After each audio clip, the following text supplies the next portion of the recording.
বন্ধুরা আজকে তোমাদের দেখাবো ভেটকি মাছ রান্না। ভেটকি মাছ প্রথমে ধুয়ে নিলাম, আর দেখো তারপরে আমি সুন্দর করে ভেজে নিলাম নুন হলুদ লঙ্কার গুঁড়ো দিয়ে। আর তারপর বানানোর জন্য দেখো কড়ার মধ্যে আমি দিয়েছিলাম তেল, তার মধ্যে দিয়ে দিয়েছি পেঁয়াজ। আর পেঁয়াজটা ভাজাভাজি হয়ে গেছে, তার মধ্যে দিয়ে দিলাম আমি রসুন বাটা একটু দিয়ে দিলাম, আর দিয়ে দিলাম একটু আদা বাটা দিয়ে দিলাম, আর হলুদ লঙ্কার গুঁড়ো, আর দিয়ে দিলাম লবণ দিয়ে দিলাম। ভালো করে কষিয়ে নিলাম মশলাটা। আর তার মধ্যে দিয়ে দিচ্ছিলাম আমি দেখো টমেটো দিলাম, আর দিয়ে দিলাম আমি টমেটোটাকে ভালো করে কষিয়ে নিলাম।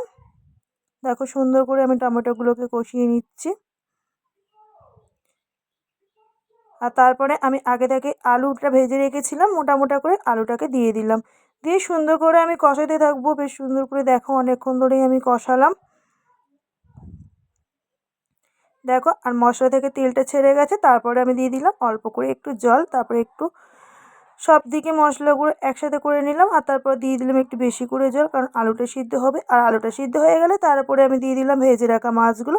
দিয়ে ফুটছে, আর তারপরে দিয়ে দিলাম আমি ধনেপাতা দিয়ে দিলাম। দিয়ে আমি নামিয়ে নিলাম।